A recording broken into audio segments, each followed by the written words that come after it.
kemurahan dan kebaikan Tuhan, di mana Tuhan selalu menolong dan memberkati kami hingga bisa dibuat saya diberikan kekuatan kesehatan dan juga boleh berdiri di hadapan Bapak Saudara kasih Tuhan. Juga terima kasih kepada Gembala yang juga memberikan kepercayaan buat saya untuk berbagi firman Tuhan. Dan firman Tuhan yang boleh saya sampaikan memberkati saudara saya. Dan juga selamat datang kepada Bapak Pendeta Fahmi Lumenta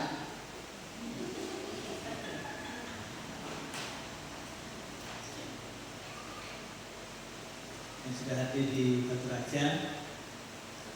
Izinkan saya akan menyampaikan firman Tuhan untuk kita semuanya. Haleluya. Amin. Mari kita lihat bersama Alkitab kita dalam Ulangan pasal yang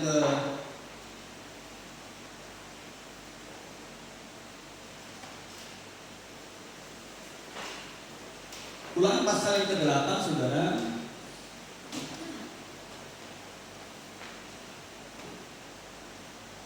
Ayat yang ke-17 sampai ke-18 kita akan baca bersama-sama. Ulangan pasal yang ke-8 ayat 17 dan 18.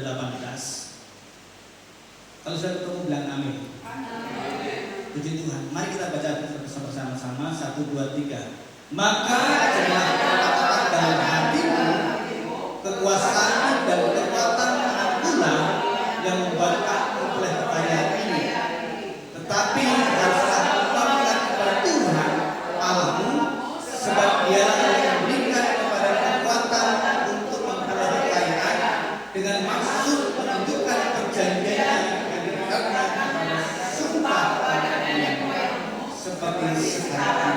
Puji Tuhan, saudara. Firman Tuhan sangat indah, saudara, dan juga boleh saya bagikan kepada jemaat yang boleh saya layani, dan malam hari juga akan saya bagikan kepada saudara kasih Tuhan. Amin.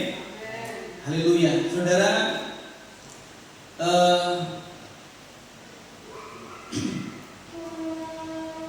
ayat ini adalah ditulis oleh Musa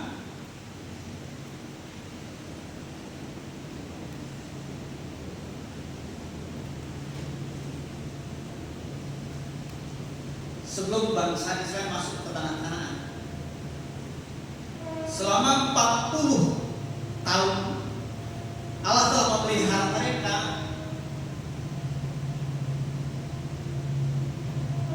di padang gurun, saudara.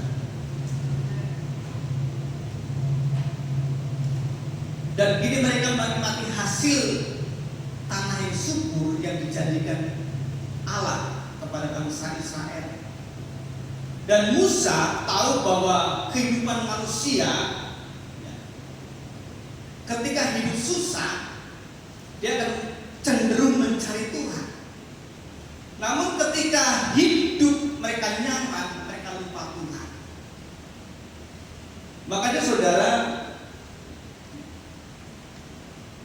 Musa memberikan pesan khusus kepada bangsa Israel supaya mereka jangan lupakan Tuhan, baik susah maupun senang. Amin, saudara. Dan kebanyakan saudara, kalau ketika melihat zaman sekarang ini, khususnya yang kita hadapi, hampir mirip-mirip dengan bangsa Israel. Dan orang berpikir ketika orang itu mengalami keberhasilan dalam hal apapun, dia bilang bahwa itu semua hasil usaha saya sendiri, itu kemampuan saya sendiri, itu semua karena saya berusaha.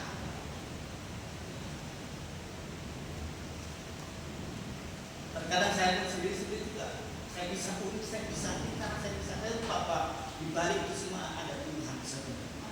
Amin. Bukan karena kuat gagah hebat kita. Nah, ketika orang mulai berhasil, saudara, ada godaan bahwa semua itu karena aku, semua itu karena perbuatanku sendiri, bukan campur tangan orang lain. Bahkan Tuhan lupa dikatakan. Nah, sikap seperti ini saudara, sesuatu yang tidak menyenangkan hati Tuhan, atau lupa bahwa Tuhan selalu bekerja, Tuhan selalu menolong di balik apa yang kita kerjakan dalam kehidupan kita sehari-hari. Pertanyaan sekarang adalah,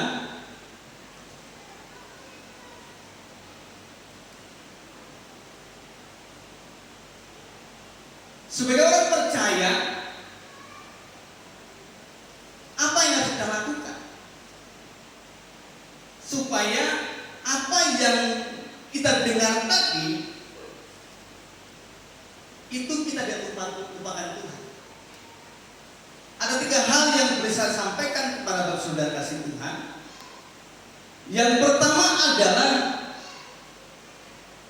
waspada terhadap kesombongan hati.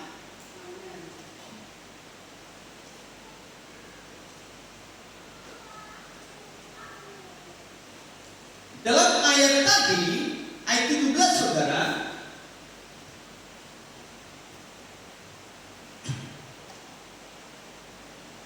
dikatakan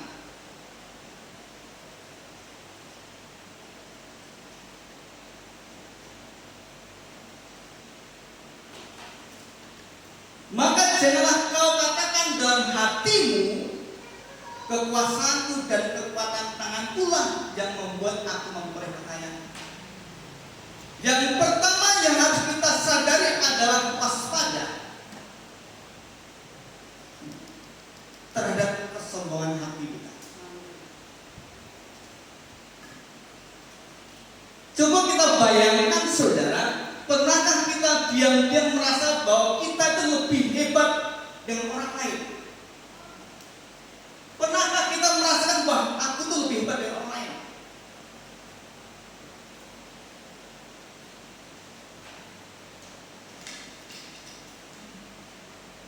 Pasti kita pernah mengalami itu.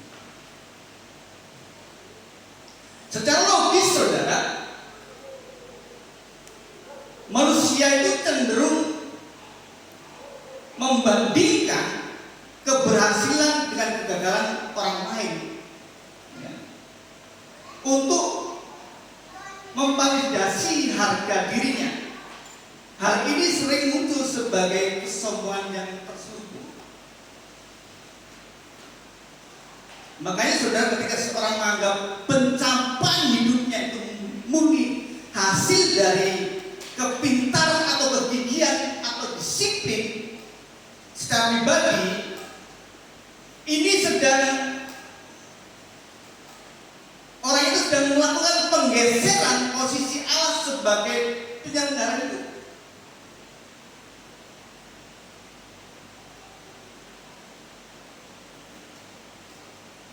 Dan memandang rendah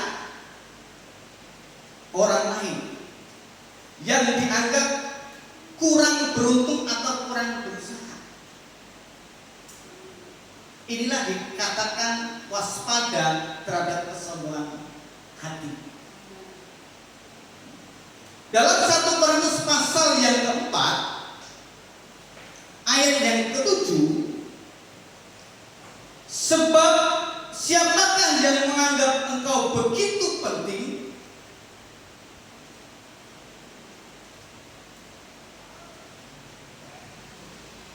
dan apakah yang engkau punyai yang tidak engkau terima, dan yang jika engkau memang menerimanya, mengapakah engkau memegahkan diri seolah-olah engkau tidak menerimanya?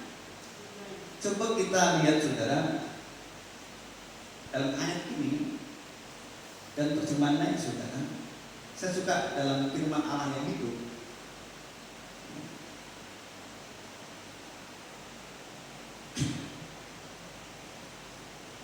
Dalam firman Allah yang hidup diterjemahkan demikian saudara, apakah yang saudara sombongkan? Adakah sesuatu yang saudara miliki yang bukan pemberian Allah? Dan apabila segala yang saudara miliki berasal dari Allah, mengapa saudara membanggakan diri seolah-olah saudara telah berhasil atas daya upaya sendiri. Saudara kasih Tuhan, seorang penafsir menuliskan dan menegaskan bahwa kesombongan atas pencapaian pribadi itu timbul dari kegagalan menyadari bahwa setiap bakat, kapasitas mental, dan kesempatan adalah pemberian bebas dari Allah.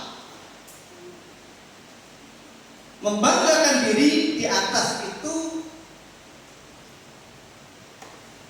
berarti merampas hak milik sang pemberi atau Allah sendiri.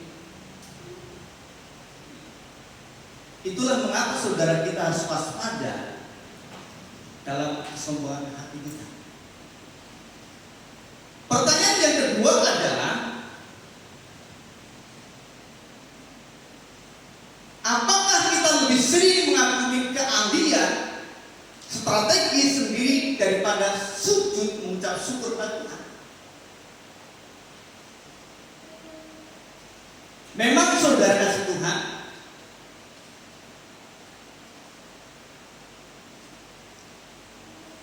keahlian yang kita miliki, strategi yang kita punya memang penting di dalam dunia ini untuk kemajuan aktivitas kita, kegiatan kita, bahkan bisnis kita.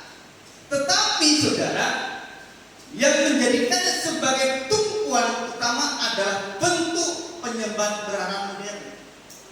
Saya pernah dikasih judul oleh seorang hamba Tuhan, coba khotbahkan sesuatu yang mungkin belum pernah dikhotbahkan. Yaitu judulnya buang berhala dalam hidupmu, di situ akan muncul kuasa Allah. Beberapa hari ini saudara, saya sering sharing kepada hamba Tuhan. Dulu orang tua rohani saya saudara, ini itu sedang di Riau, tapi gereja lain, ya gereja Sedang Tuhan. Saya sering kasih tema-tema yang menguatkan hati saya. Ya. Di situ beberapa hal yang menarik buat saya, boleh saya pelajari saudara.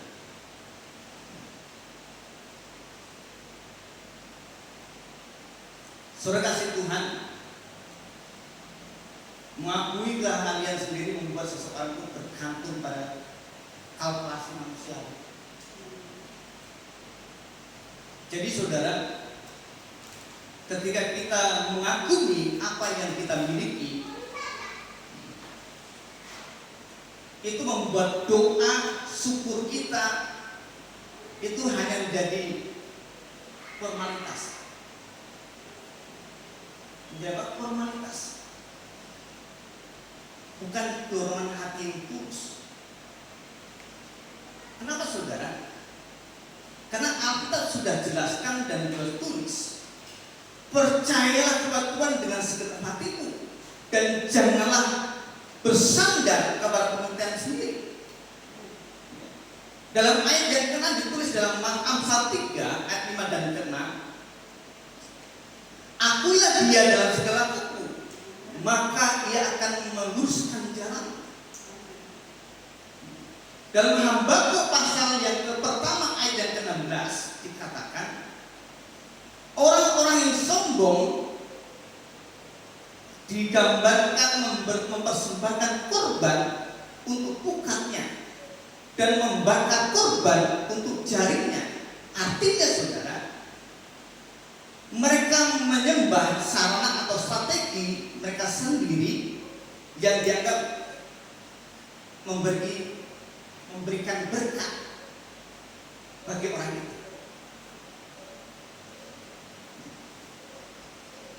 Itu yang kita sadari saudara.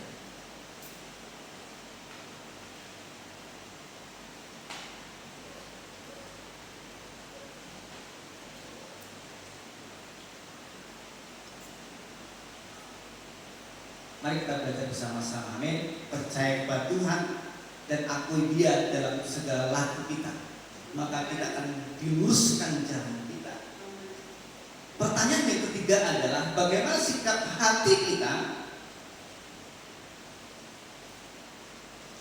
ketika kita menerima pujian dari orang lain atas keberhasilan yang kita raih. Jadi yang pertama tadi saudara, waspada kesombongan dalam hati kita. Nah, bagaimana sikap hati kita ketika kita menerima pujian dari orang lain atas keberhasilan yang kita raih? Pasti senang dong kita dipuji orang. Amin. Senang. Siapapun pasti senang dipuji orang, karena itu sesuatu yang membuat orang itu semangat di dalam setiap aktivitasnya. Tetapi saudara, setiap pujian itu adalah sesuatu yang membuat orang itu saudara berubah atau tidak. Artinya seperti saudara, kalau orang itu diberikan pujian, dia menerima dengan baik dan dia kembalikan kepada Tuhan, maka itu sangat indah. Amin. Bukan kita terima sendiri. Kita mau mas senang, bukan seperti saudara. Dan ini ada salah satu hati yang terjaga, tahu bahwa ia hanya sebuah cermin. Ketika kita menerima pujian, kita gak boleh seling, dan kita harus kembalikan itu kepada Sang Pemberi hikmat buat saudara. Amin. Setiap kita diberi pujian, kita kembali kepada semua adalah kebaikan Tuhan. Amin. Semua adalah kemurahan Tuhan. Maka dari itu saudara kasih Tuhan, kita belajar untuk setiap apa yang kita terima, kita kembalikan untuk kemuliaan bagi nama Tuhan Yesus. Amin. Yang kedua adalah kita lihat dalam ayat yang ke-18 bagian A saudara, dalam kitab Ulangan tadi pasal 8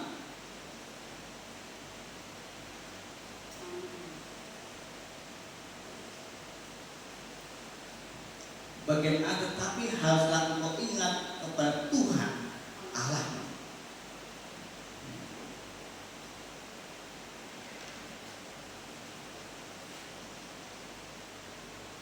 Apa yang harus kita lakukan? Mengaku sumber kekuatan yang sebenarnya. Kita harus lakukan dalam kehidupan kita sehari-hari. Harus kita akui siapa sebagai sumber kekuatan sesungguhnya.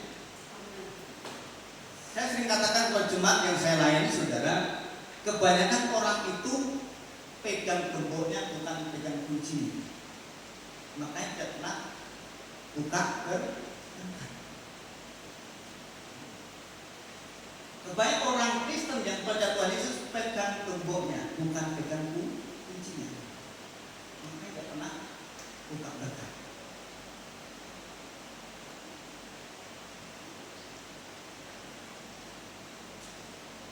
Nah, dalam kehidupan kita saudara,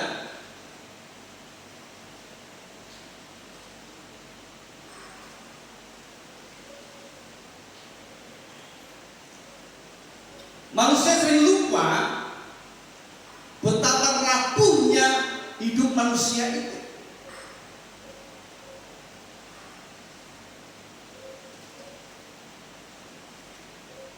Ketika cara berpikir logis kita baik-baik saja dan jantung kita nyaman, stabil, paru-paru kita bisa bernapas dengan baik, dan serta kondisi iman kita, sosial kita meningkat saudara. Tetapi ketika semua itu Tuhan ambil, Tuhan cabut, apakah segala sesuatu yang kita miliki itu bisa mengembalikan apa yang kita berikan?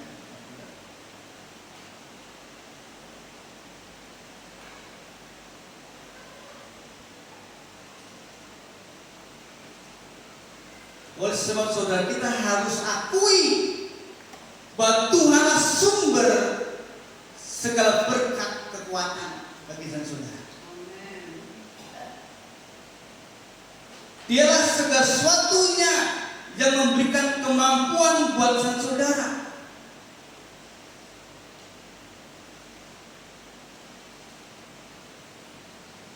Dalam Yakobus pasal yang keempat ayat 13 dikatakan dan sampai 15 mengenai hal itu, katakan Daud, jika Tuhan menghendakinya, kami akan hidup dan berbuat ini dan itu. Tapi sekarang kamu memegahkan diri.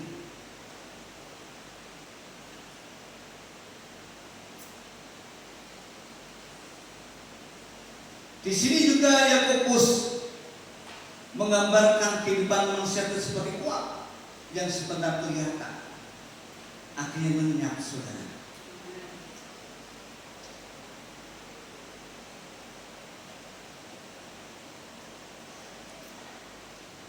Apa yang dibuat dengan saudara? Apa yang dilakukan dengan saudara? Semua tergantung seizin Tuhan. Amin. Semua tergantung kuasa Tuhan. Apapun yang kita lakukan, semua adalah kehendak Tuhan. Maka keberhasilan akan terjadi buat saudara.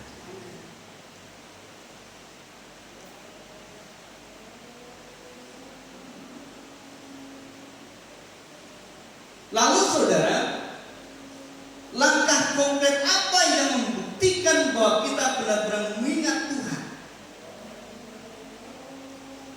Di sini katakan, tetapi haruslah engkau ingat kepada Tuhan Allah. Langkah apa yang harus kita lakukan untuk benar-benar mengingat Tuhan dalam mengelola apa yang Tuhan berikan kepada saudara?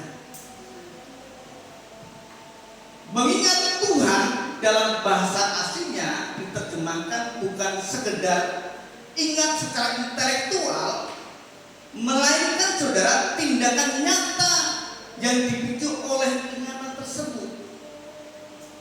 Nah, bukti nyata bahwa seorang mengingat Tuhan adalah ketika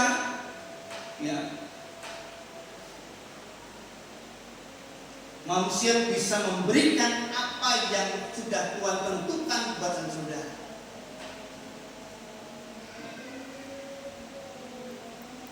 Kita yang di organisasi gereja Pantekosta di Indonesia, yang berdasarkan anggaran dasar, anggaran rumah tangga, setiap jemaat itu harus apa? Mengembalikan diri itu dan juga memberikan persembahan dengan penuh sukacita, bukan sungguh-sungguh. Dan itu adalah bukti nyata seseorang mengingat Tuhan.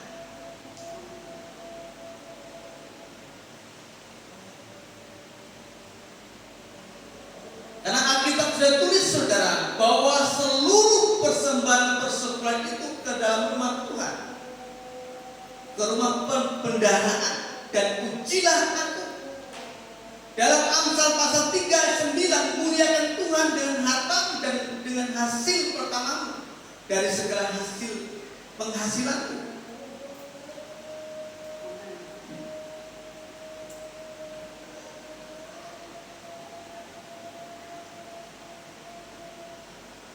Dan ini adalah langkah iman kita bahwa Tuhan pemelihara hidup, bukan sisa-sisa uang yang telah kita berikan kepada Tuhan, tetapi memang murni ini adalah miliknya Tuhan. Amin.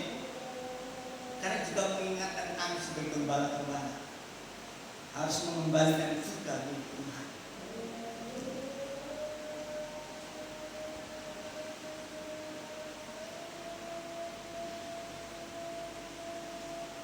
Apakah kita sudah melibatkan Tuhan sejak awal proses usaha, atau baru mencarinya saat mengalami kebuntuan?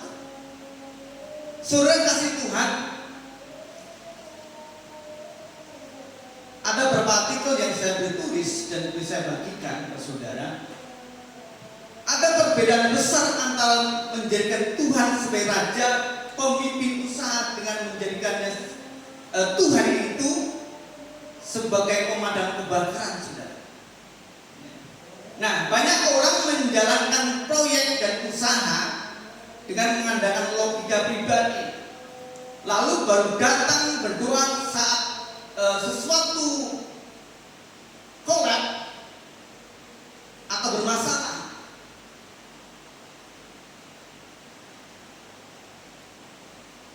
Nah, melibatkan Tuhan sejak awal saudara berarti berdoa meminta hikmat Tuhan untuk menguji apakah rencana yang kita lakukan itu sesuai dengan firman Tuhan dan bersiap untuk mengikuti arahan Tuhan atau tidak.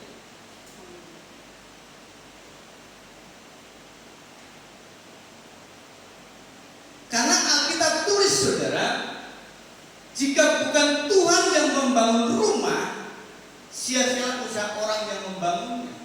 Jika bukan Tuhan yang mengawal, sia-sia pengawal berjaga-jaga. Artinya ketika segala sesuatu yang kita lakukan tanpa penyertaan Tuhan itu sia-sia. Amin saudara. Kita tahu semua, tetapi kita sering melupakan apa yang Tuhan firmankan dalam kehidupan saudara. Yang terakhir saudara, yang ayat senang kita saudara, ayat terakhir, bagian 18b saudara, Ulangan pasal 8 ayat yang ke-18b. Sebab dialah yang memberikan kepada kekuatan untuk memperoleh kekayaan dengan maksud meneguhkan perjanjian yang diikrarkannya dengan sumpah kepada nenek moyang seperti sekarang ini. Pertanyaannya adalah, apakah berkat yang kita terima saat ini sudah dipakai untuk mendukung pekerjaan Tuhan dan membantu orang yang membutuhkan? Mungkin kebanyakan orang bisa, oh sudah, saya sudah lakukan.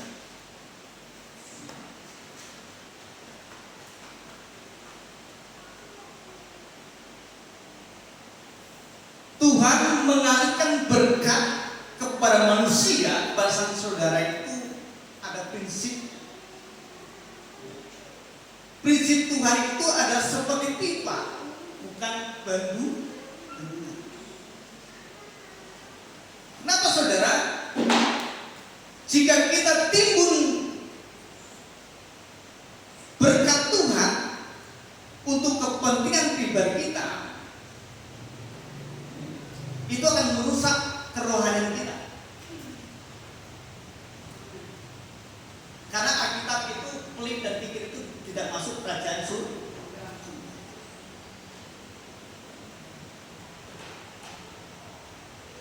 Tetapi saudara, berkat yang diberikan Tuhan itu, yang dipercayakan kepada kita itu seperti pipa. Pipa itu fungsinya adalah mengalirkan air. Pipa itu fungsinya adalah mengalirkan sesuatu dari atas ke bawah supaya lancar.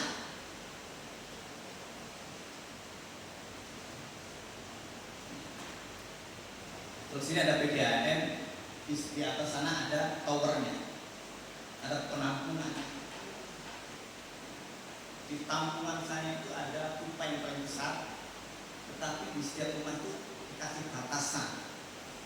Ya, batasan setiap rumah itu sekian.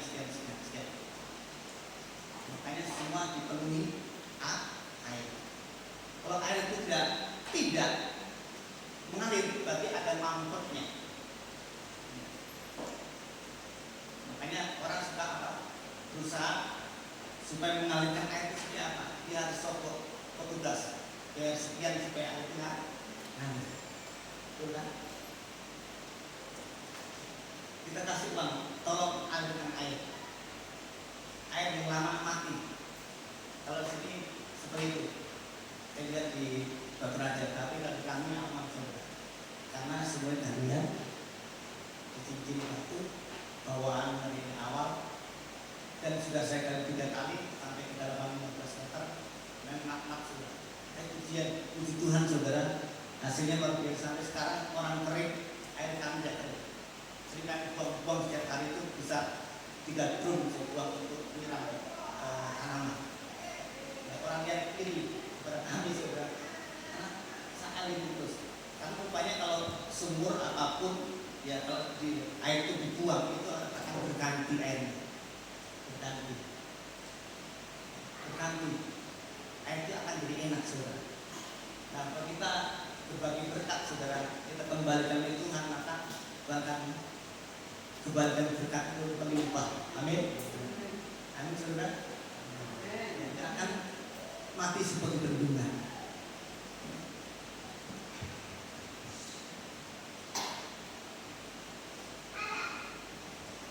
Berkat yang dipercayakan dalam diri kita, mari kita pergunakan untuk menopang pekerjaan Tuhan. Amin. Dan membantu orang-orang yang tidak mampu. Mereka yang menderita, mengalami kekurangan, kita bantu mereka supaya mereka bersukacita, bersyukur pada Tuhan, bahkan mendoakan kita yang memberinya. Amin, saudara. Dalam Galatia pasal yang ke-10, karena itu selama masih ada waktu, masih ada kesempatan bagi kita, mari kita berbuat baik kepada semua orang, tetapi terutama kepada kawan-kawan kita seiman. Amin, saudara. Kita perbaiki apa yang belum kita perbaiki. Kita lakukan apa yang belum kita lakukan. Kita sama-sama belajar. Amin.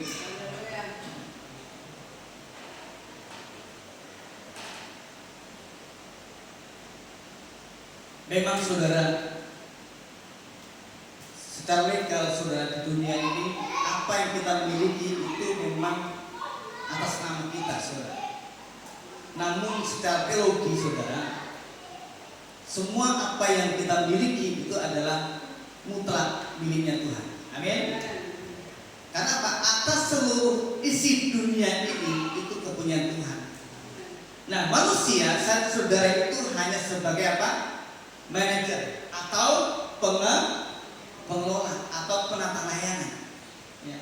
Seorang pengelola itu yang baik akan selalu bertanya kepada sang pemilik, bagaimana engkau inginkan asetmu, milikmu itu dipergunakan. Amin.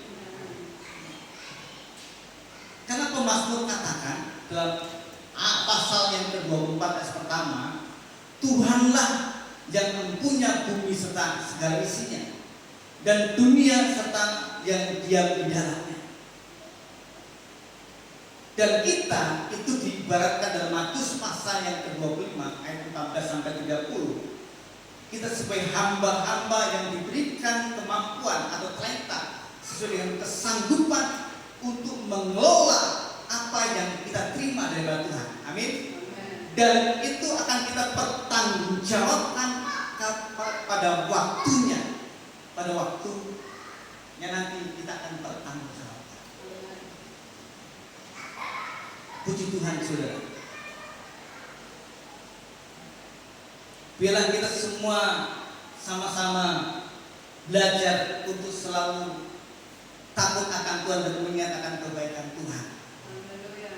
Apapun yang kita lakukan, apapun yang kita perbuat, kita ingat Tuhan. Bahwa segala sesuatu itu atas kehendak Tuhan dan rencana Tuhan. Tuhan memiliki sesuatu yang indah buat saudara ketika kita mau belajar untuk tunduk dan taat kepada Tuhan. Oleh sebab saudara kasih Tuhan, mari kita sama-sama belajar untuk takut akan Tuhan. Mari kita muliakan Tuhan dengan apa yang kita punya, supaya nama Tuhan ditinggikan, supaya Tuhan dimuliakan dalam kehidupan saudara. Puji Tuhan, saudara. Mari kita renungkan firman Tuhan ini. Seberapa pun saudara terima pada saat malam hari ini, kita sama-sama belajar. Kita ada saat ini semua ada kasih pemurah Tuhan. Semua ada berkat kebaikan Tuhan yang nyata dalam kehidupan saudara.